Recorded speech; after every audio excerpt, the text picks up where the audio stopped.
نحمده ونصلي ونسلم على رسوله الكريم أما بعد فأعوذ بالله من الشيطان الرجيم بسم الله الرحمن الرحيم ألم تر إلى الذين يجادلون في آيات الله أنى يصرفون الذين كذبوا بالكتاب وبما أرسلنا به رسلنا فسوف يعلمون إذ الأغلال في أعناقهم والسلاسل يسحبون في الحميم ثم في النار يسجرون ثم قيل لهم أين ما كنتم تشركون من دون الله قالوا ضلوا عنا بل لم نكن ندعو من قبل شيئا كذلك يضل الله الكافرين ذلكم بما كنتم تفرحون في الأرض بغير الحق وبما كنتم تمرحون ادخلوا أبواب جهنم خالدين فيها فبئس مثوى المتكبرين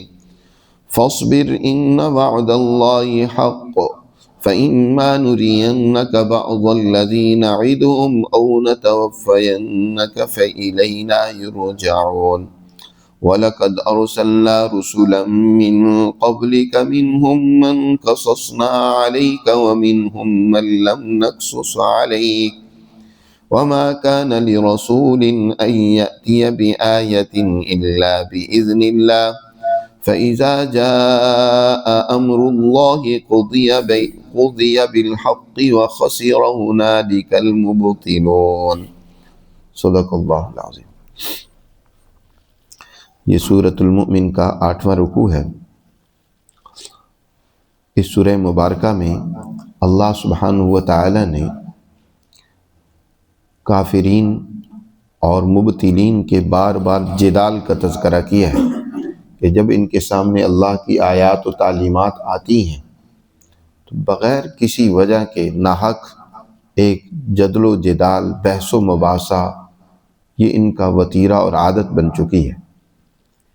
اگر یہ اللہ کی تعلیمات میں غور و فکر کرتے تو ان کو حق کی روشنی نصیب ہوتی، ایمان ان کو نصیب ہوتا، لیکن یہ تو اس میں غور و فکر کرنا تو درکنار، یہ الٹا جھگڑے کرتے ہیں، الزام تراشیاں کرتے ہیں اور بیہودہ لچر قسم کے سوالات و اعتراضات ان کی عادت اور ان کا وتیرہ بن چکا ہے۔ ایسے لوگوں کی تو پھر سزا سوائے جہنم کے دنیا میں ذلت و رسوائی کے اور کیا ہو سکتی ہے۔ اللہ سبحانہ و تعالی یہاں پر بھی ابتدا میں اسی بات کو بیان فرما رہے ہیں۔ فرمایا الم تر الی الذین یجادلون فی آیات اللہ، کہ آپ نے دیکھا ان کی حالت کو کہ جو اللہ کی آیات میں جدال کرتے ہیں، جھگڑے کرتے ہیں۔ ایسے لوگ معلوم ہے کہ کہاں بھٹکتے پھر رہے ہیں، انا یصرفون، سچائی اور حقیقت کو چھوڑ کر انہوں نے محض دل پشوری مشغلہ بنا رکھی ہے، یہ انہوں نے اللہ کی آیات مذاق اور کھیل بنا رکھی ہیں۔ تو انا یصرفون، یہ کس طرف بھٹکتے جا رہے ہیں، پھیرے جا رہے ہیں۔ الذین کذبوا بالکتاب وبما ارسلنا به رسولنا فسوف یعلمون، یہ وہ لوگ ہیں جنہوں نے اس کتاب مقدس قرآن مجید کی بھی تکذیب کی۔ یہ اللہ کی سچی تعلیمات جو ان کے لیے ہدایت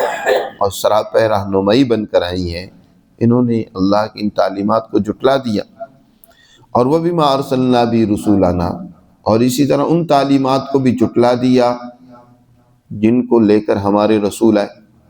ہمارے انبیاء اور رسول جو اللہ کی تعلیمات لے کر آئے ان کو بھی انہوں نے جھٹلا دیا۔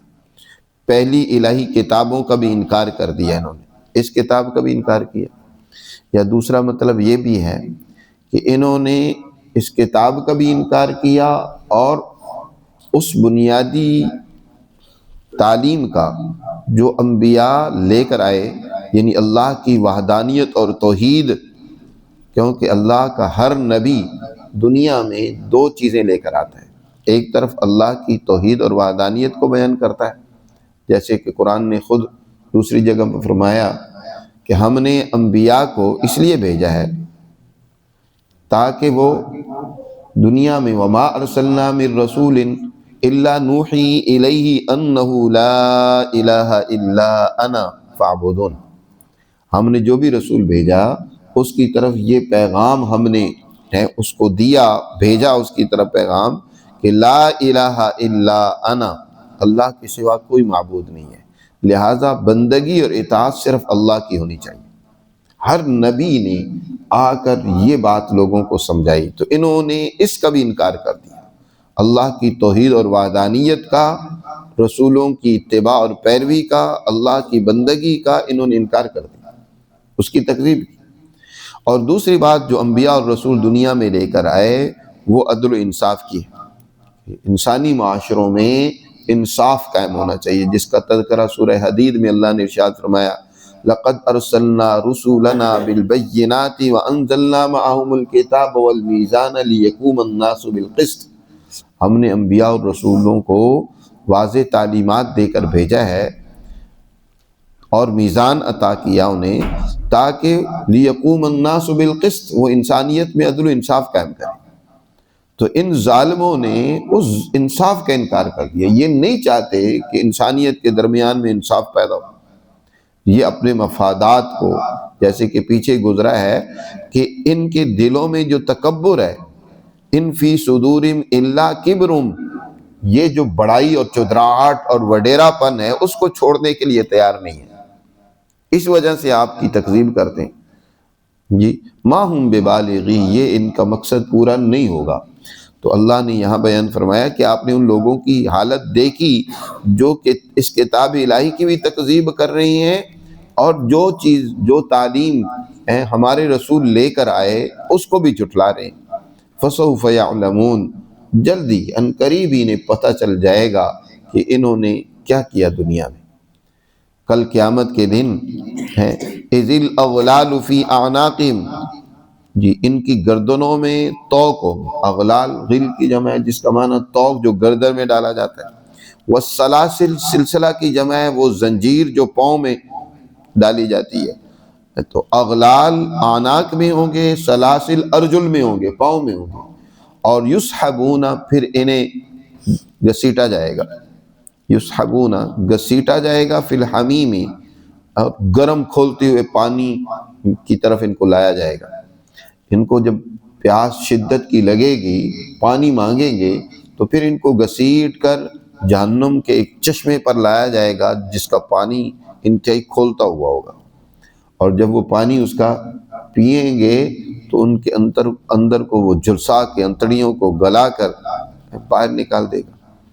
اس کی تکلیف کئی گنا بڑھ جائے گی، اندر کی پیاس جو پہلے ان کو جلا رہی تھی وہ اس میں اور اضافہ ہو جائے گا۔ پھر کیا ہوگا؟ ثم فی النار یسجرون، پھر ان کو اس طریقے سے جہنم کے اندر پھر جھونک دیا جائے گا۔ یسجرون، یہ سجر کہتے ہیں جب تنور کے اندر لکڑیوں کو ڈال کر اس کو لکڑیوں سے بھر کر آگ لگا دی جاتی ہے نا، تو اس کو یسجرون عربی میں کہا جاتا ہے جی۔ تو اسی طرح ان کو جہنم کی اس دیکھتی ہوئی آگ کے اندر ان کو ڈال دیا جائے گا، وہاں ان کو جھونک دیا جائے گا، یسجرون۔ ثم قیل لہم این ما کنتم تشرکون من دون اللہ، پھر ان سے پوچھا جائے گا کہاں ہیں وہ تمہارے شریک جن کو تم اللہ کے سوا پکارتے تھے؟ وہاں جہنم میں بھی چلائیں گے، چیخیں گے، اور اللہ کی تعلیمات کو جھٹلانے پر پچھتائیں گے۔ تو اللہ کی طرف سے فرشتہ پوچھے گا کہاں ہیں اینما کنتم تشرکون من دون اللہ، دنیا کی وہ طاقتیں اور قوتیں جن کو تم نے خدائی کا درجہ دے رکھا تھا، جن کی پرستش اور پوجا پاٹ میں لگے ہوئے تھے، وہ آج کہاں ہیں؟ ان کو بلاؤ۔ وہ کہیں گے قالوا ضلوا عنا بل لم نکن ندعو من قبل شیئا، کہیں گے آج تو وہ ہم سے غائب ہے، ہمیں نظر ہی نہیں آ رہی، وہ طاقتیں اور قوتیں پتہ نہیں کہاں ہیں۔ وہ تو اگر انسان ہوئے تو وہ خود عذاب میں مبتلا ہوں گے، جس طرح دوسری طاقتیں اور قوتیں اگر جن پر انہوں نے بڑا بھروسہ اور سہارا کر رکھا تھا وہ بھی نہیں سامنے ہوں گی، تو کہیں گے ضلوا عنا، پھر کہیں گے بلکہ پچھتاتے ہوئے کہ یہ کیا ہوا، ہم نے تو اعتراف کر لیا کہ ہم ان طاقتوں اور قوتوں کو خدا بنا کے رکھا ہوا تھا، تو پھر انکار کر دیں گے، کہیں گے بل لم نکن ندعو من قبل شیئا، بلکہ ہم تو اس سے پہلے کسی اور کو نہیں پکارتے تھے جی، باوجود اس کے کہ جانتے ہوں گے کہ آج کا انکار ان کے کسی کام آنے والا نہیں ہے، لیکن وہاں انکار کر دیں گے، کہیں گے لم نکن ندعو من قبل شیئا، اس سے پہلے ہم کسی کو پکارتے نہیں تھے۔ یا یہ اس کا مطلب یہ بھی ہے کہ بل لم نکن ندعو من قبل شیئا، کہ ہم کسی ایسی طاقت و قوت کو اس سے پہلے نہیں پکارتے تھے جس کا پکارا جانا کچھ ہمیں فائدہ پہنچائے، ہمارے لیے مفید ہو۔ ہم تو گمراہی میں ان کو خدائی اختیارات کا مالک سمجھ کر ان پر اعتماد، بڑی قوت اور طاقت سمجھ کر ان پر بھروسہ کیے ہوئے تھے، لیکن ان کا پکارا جانا تو ہمارے کسی کام نہیں آیا۔ لم نکن ندعو من قبل شیئا، یعنی ہم کسی ایسی طاقت و قوت کو نہیں پکارتے تھے جو ہمارے کسی کام آئے۔ کذالک یضل اللہ الکافرین، اس طریقے سے اللہ کافروں کو گمراہی میں مبتلا کرتا ہے، دنیا میں بھی وہ اس طرح غلط راستے پر چلتے ہیں، اور آخرت میں بھی کل سوائے پچھتاوے، ذلت و رسوائی اور عذاب کے کچھ نہیں ہوگا۔ اچھا، یہ جو ان کو جہنم کی سزا ملے گی اس کی قرآن نے وجہ بیان فرمائی، ایسا کیوں ہوگا؟ ذالکم بما کنتم تفرحون فی الارض بغیر الحق وبما کنتم تمرحون، یہ اس وجہ سے کہ یہ بما کنتم، یہ جو سزا مل رہی ہے اس کی وجہ یہ ہے، اس کا سبب یہ ہے کہ بما کنتم تفرحون، کہ دنیا میں تم اترایا کرتے تھے، تکبر اور غرور کیا کرتے تھے، بڑے تمہیں ناز تھا، خوش ہوتے تھے، اس عارضی جو حکمرانی تمہیں زمین میں نصیب ہوئی، طاقت و قوت جو تمہیں نصیب ہوئی، اس طاقت و غرور میں تم بڑے فرح و شاداں رہتے تھے۔ تفرحون فی الارض بغیر الحق، نہ حق تم اپنے آپ کو بڑا سمجھتے تھے، اس پر بڑے خوش ہوتے تھے کہ ہمارا حکم چلتا ہے، اور اسی میں تم غلطیاں در غلطیاں کرتے جاتے تھے۔ اور اسی طرح وَبِمَا كُنْتُمْ تَمْرَحُونَ، اور اس مال و دولت کے سبب جس کے اوپر تمہیں بڑا اکڑ تھا، بڑا غرور تھا، وہ مال و دولت جی جس پر تمہیں بڑا اعتماد تھا، اور اس کی بنیاد پر تم دنیا میں بڑا غرور کرتے تھے، تکبر کرتے تھے، اکڑا کرتے تھے، دوسروں پر ظلم کرتے تھے۔ دنیا میں دو ہی طاقتیں اور قوتیں ہوتی ہیں، جو ظلم و فساد کی طرف نکل جائیں یا عدل و انصاف کی طرف چلی جائیں۔ حکومت کی طاقت ہے یا مال و دولت کی طاقت ہے۔ حکمران طبقہ وہ بھی بدماشیوں کی طرف بھی نکل سکتا ہے، اور حکومت کا استعمال درست اور صحیح بھی کر سکتا ہے، اور اسی طرح سرمایہ دار وہ اپنے سرمایہ اور دولت کو انسانیت کی خدمت کے لیے بھی استعمال کر سکتا ہے، اور اپنے غرور، تکبر اور اپنی عیاشیوں میں بھی اس کو استعمال کر سکتا ہے۔ تو ان بدماشوں کو جو سزا مل رہی ہے، ان حکمرانوں کو، ان سرمایہ داروں کو، دولت مندوں کو، قرآن کہہ رہا ہے اس کی وجہ یہ ہے کہ اس عارضی حکمرانی اور اس دولت اور مال میں مگن ہو کر مغرور ہو گئے تھے، اکڑتے تھے، دنیا میں بدماشیاں کرتے تھے، اس پر بڑے خوش ہوتے تھے کہ ہمارے پاس ہے طاقت و قوت۔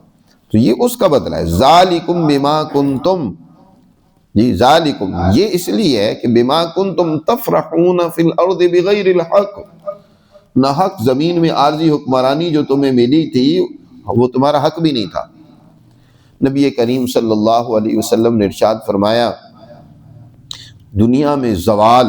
اور فساد اس وقت آتا ہے جب نااہل لوگ حکمران بن جائیں۔ حضور صلی اللہ علیہ وسلم سے پوچھا گیا نا، متی الساعہ، قیامت کب آئے گی، یعنی کسی قوم کی تباہی کب ہوتی ہے؟ تو آپ صلی اللہ علیہ وسلم نے اس کی امارات اور نشانیاں بیان فرمائی۔ ان میں سے ایک یہ ہے کہ جو نااہل لوگ ہیں وہ لوگوں کے حکمران بن جائے۔ اذا وسد الامر الى غیر اہلی فانتظر الساعہ، نااہل لوگ جن کے اندر کوئی صلاحیت ہی نہیں ہے بات سمجھنے کی، لوگوں کے مسائل کو حل کرنے کی، ذمہ داریوں کو ادا کرنے کی کوئی صلاحیت ہی نہیں، پتہ ہی نہیں ہے، بس وہ حکمرانی کو اپنی دولت، اپنے مال، اپنی عیاشی، اپنی اس تکبر و غرور کے لیے استعمال کرتے ہیں۔ جیسے کہ آج کل کے آپ کے وزراء اور حکمران طبقے کا بھی حال یہی ہے، ایک وزیر کے بارے میں، وزیر اپنے بارے میں خود کہتا ہے کہ مجھے وہ وزارت سونپی جا رہی ہے جس کا مجھے پتہ ہی کوئی نہیں ہے، یعنی ایسا شعبہ میرے سپرد کیا جا رہا ہے کہ جس کو میں جانتا ہی نہیں ہوں۔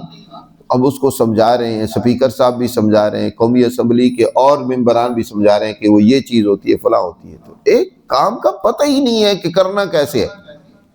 اور اس کام کی ذمہ داری سپرد کر دی جاتی ہے۔ اب پھر ان کے ماتحت جو ان کے مشیر ہوتے ہیں، ان کے سیکرٹری ہوتے ہیں، چیلے چمٹے ہوتے ہیں، وہ اپنی مرضی کرواتے ہیں، پتہ تو ہے کوئی نہیں ہے، جس طرح کی فائل لکھ دیں گے، جس طرح کی ان کو ان کی رہنمائی کریں گے، وہ اسی طرح اس کے اوپر حرف ساتھ لگا دیں گے کہ ٹھیک ہے۔ تو یہ وہ تھے کہ نااہل تھے، لیکن طاقت و قوت پاس آ گئی تو اس کا غلط استعمال ہے اپنے تک، نہ حق بغیر الحق، حق شک نہیں تھا، نہ حق حکمران بن گئے اور پھر اس کے اوپر بڑے خوش تھے۔ اور اسی طرح وہ بما کنتم تمرحون، جو دولت جو مال ملا تھا اس کی بنیاد پر اکڑتے تھے۔ ایسے لوگوں کے لیے کل اللہ ارشاد فرماتا ادخلوا ابواب جہنم خالدین فیہا، داخل ہو جاؤ جہنم کے دروازوں سے، خالدین فیہا، ان میں ہمیشہ رہو۔ اب جہنم میں، جہنم کے 7 دروازے ایسے لوگوں کے لیے کھول دیے جائیں گے اور ان کو جہنم میں دھکیلا جائے گا اور کہا جائے گا فبئس مثوى المتکبرین، دنیا میں جو متکبرین تھے، تکبر و غرور کرنے والے، بڑے بننے والے، بڑے تھے نہیں، غریب آدمی نے بیچارے نے کیا بڑا بننا ہوتا ہے، وہ اس کی تو حالت ہی بڑی مسکینی والی ہوتی ہے۔ تو یہاں جو مال و دولت اور اقتدار کی بنیاد پر بڑے بنتے تھے، قرآن کہہ رہے ہیں ان کا ٹھکانہ بہت برا ہوگا۔ فبئس مثوى المتکبرین، متکبرین کا، ان بڑے بننے والوں کا جو ٹھکانہ ہوگا، جو جگہ ہوگی، وہ بہت بری ہوگی۔ آج تو مزے کر لیں، عیاشیاں کر لیں، بدماشیاں کر لیں جو کرنی ہیں، لیکن فبئس مثوى المتکبرین۔ فاصبر، حضور کے دور میں ابو جہل اینڈ کمپنی تھی۔ اب یہاں سے نبی کریم صلی اللہ علیہ وسلم کو یہ پہلے ان کے لیے آخرت کا عذاب ذکر کیا، لیکن کیا ان کو صرف آخرت میں سزا ملے گی، دنیا میں نہیں ملے گی؟ دنیا میں بھی ملتی ہے۔ جب کوئی سچی جماعت ان کے مقابلے کے لیے منظم ہوتی ہے، اپنے اندر صبر و ضبط پیدا کرتی ہے اور اپنے آپ کو ان کے مقابلے کے لیے تیار کرتی ہے، تو یقیناً اس وقت پھر یہ جماعت ان کو دنیا کے اندر اللہ کا آلہ بن کر، اللہ کا ہتھیار بن کر یہ دنیا میں ان کو سزا دیتے ہیں۔ اللہ تعالیٰ نے نبی پاک صلی اللہ علیہ وسلم سے فرمایا فاصبر، آپ صبر و ضبط سے کام لیں، اپنی جماعت کو بھی اسی صبر و ضبط کی دعوت دیتے رہیں۔ مکہ میں حضور صلی اللہ علیہ وسلم کو یہ حکم بار بار دیا جاتا تھا کہ اپنے اندر نظم و ضبط پیدا کریں، اپنے آپ کو کنٹرول کریں، اپنی جماعت کی تربیت کریں، جو کام تم نے سنبھالنا ہے اس کی صلاحیت ان میں پیدا کریں۔ ان میں صلاحیت نہیں ہوگی تو پھر تو ہی بات ہو جائے گی، جو نااہل لوگ حکمران بن گئے جن میں صلاحیت نہیں تھی، تو انہوں نے جیسے خرابیاں پیدا کی ہیں تو پھر وہ دوسرے بھی خرابیاں کریں گے اگر اس کی صلاحیت ان میں نہیں ہے۔ اس لیے پہلے ان کو تربیت دیں، تعلیم دیں، کام سکھلائیں، ان کو ہر کام کو کرنے کے لیے اس کو پہلے سیکھنا ہوتا ہے۔ تو نبی کریم صلی اللہ علیہ وسلم نے مکی دور میں اپنے صحابہ کرام کے اندر وہ صلاحیت پیدا کی، استعداد پیدا کی، اعلیٰ اخلاق ان میں پیدا کیے، سوچ اونچی پیدا کی، ذاتی اور انفرادی سوچ سے نکال کر اجتماعی سوچ ان میں پیدا کی۔ فاصبر ان وعد اللہ حق، بے شک اللہ کا وعدہ برحق اور سچا ہے کہ آپ اور آپ کی جماعت غالب آئے گی۔ فَإِمَّا نُرِيَنَّكَ بَعْضَ الَّذِي نَعِدُهُمْ، پھر اگر ہم آپ کو دکھلا دیں اس عذاب کا کچھ حصہ جس کا ہم ان سے وعدہ کر رہے ہیں، آپ کے دشمنوں اور مخالفوں سے جس عذاب کا ہم وعدہ کر رہے ہیں وہ آپ کی زندگی میں ہی کچھ دکھلا دیں، ہوگا، ایسا بھی ہو سکتا ہے۔ اب جیسے اللہ نے دکھلایا بدر میں، یہی وہ آپ کے مقابلے میں سردار متکبرین ہیں، ان کے 70 افراد قتل ہوئے، باقیوں کو قید و بند کی صعوبتیں جھیلنی پڑی، قیدی ہوئے جی۔ تو اگر کچھ ہم وہ وعدہ جو ہم آپ سے کر رہے ہیں اس کا حصہ کچھ آپ کو دکھلا دیں، او نتوفینک، یا ہم آپ کو آپ کے وقت مقررہ پر دنیا سے لے جائیں، آپ کو آپ کی وفات ہو جائے، لیکن فإلینا یرجعون، آخر کار انہوں نے بھی لوٹ کر تو ہمارے پاس آنا ہے، سزا وہاں بھی ان کو ملے گی، دنیا میں بھی کچھ سزا ملے گی، اور پھر ان کی بقیہ سزا وہ ان کی آخرت میں ہوگی، جو کہ سخت ترین سزا ہوگی۔ وَلَقَدْ أَرْسَلْنَا رُسُلًا مِّن قَبْلِكَ مِنْهُمْ مَنْ قَصَصْنَا عَلَيْكَ وَمِنْهُمْ مَنْ لَمْ نَقْصُصْ عَلَيْكَ، اور دیکھیں پیغمبر، ہم نے آپ سے پہلے بھی اسی طرح رسول اور ہادی بھیجے ہیں، اور وہ بھی اس وقت کی ظالم طاغوتی طاقتیں اور قوتوں سے نبرد آزما رہے، ان کو سمجھاتے رہے جی، اور آخر ہم نے اپنے بندوں کو غالب کیا، دنیا میں بھی کامیاب کیا اور آخرت میں بھی وہ کامیاب ہوں گے۔ بہت سارے رسول تو ایسے بھی ہم نے دنیا میں بھیجے ہیں جن کا تذکرہ ہم نے قرآن میں نہیں کیا، کچھ کا تو ہم نے تذکرہ کر دیا ہے، لیکن دنیا میں بے شمار ایسے اللہ کے رسول آئے کہ ان کا ہم نے ذکر نہیں کیا۔ اللہ تعالیٰ ارشاد فرماتے ہیں وَلَقَدْ أَرْسَلْنَا رُسُلًا مِّن قَبْلِكَ، اور یقیناً ہم نے بھیجا کئی رسولوں کو آپ سے پہلے،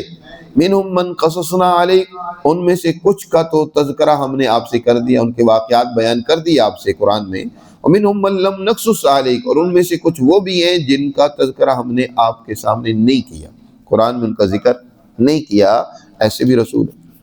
اس لیے بہت سارے انبیاء کا تذکرہ قرآن میں نہیں ہے۔ ہمارے علماء نے اسی وجہ سے کہا ہے کہ دنیا میں ہر قوم میں کیونکہ اللہ نے ہادی اور رسول بھیجے ہیں، یہ بات قرآن نے خود کہی ہے، وَإِن مِّن قَرْيَةٍ إِلَّا فِيهَا نَذِيرٌ، کوئی قریہ، کوئی آبادی ایسی نہیں تھی جہاں کوئی نذیر نہ آیا ہو۔ ہر ایک قوم میں اللہ نے انبیاء اور رسول بھیجے ہیں، اس لیے ہر قوم کے جو بزرگ اور پیشوا جن کو وہ مانتے ہیں ان کو برا بھلا نہیں کہنا چاہیے، ہو سکتا ہے کہ وہ رسول ہوں اس وقت کے، نبی ہوں، اور جیسے کہ ان سچے رسولوں کے پیروکاروں نے بعد میں آ کر ان کی تعلیمات میں تحریف کر دی، ان کو بدل دیا، اسی طرح انہوں نے بھی بدل دیا۔ مثلا یہ ہندوستان بڑی پرانی تاریخی آبادی ہے، بلکہ کہا جاتا ہے کہ آدم علیہ السلام بھی اس ہندوستان میں اتارے گئے تھے جنت سے۔ تو یہ تو بہت پرانی اور قدیم آبادی ہے، یہاں کیا کوئی رسول نہیں آئے ہوں گے؟ یقیناً آئے ہوں گے۔ اب ان رسولوں کا تذکرہ قرآن میں اللہ نے نہیں کیا، اور ان کا تذکرہ نہ کرنے کی پیچھے وجہ غالباً یہ بھی ہے کہ قرآن مجید سب سے پہلے مخاطب تو اہل عرب کو کرتا ہے،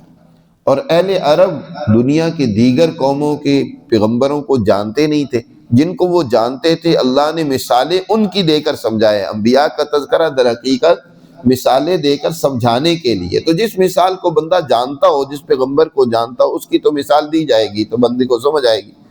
اور اگر ایسے کسی پیغمبر کا تذکرہ کیا جائے جس کو وہ جانتے ہی نہیں ہیں، وہ کہے کہ ہم تو جانتے ہی نہیں، پتہ نہیں کس کا تم ذکر کر رہے ہو، ہم مانیں ان کو کیسے؟ تو اس لیے قرآن نے ان کے ذکر دیگر انبیاء کے نہیں کیے۔ فرمایا بہت سارے ایسے انبیاء بھی ہیں کہ وَمِنْهُمْ مَن لَّمْ نَقْصُصْ عَلَيْكَ، جن کا ذکر ہم نے تمہارے سامنے نہیں کیا۔ وَمَا كَانَ لِرَسُولٍ أَن يَأْتِيَ بِآيَةٍ إِلَّا بِإِذْنِ اللَّهِ،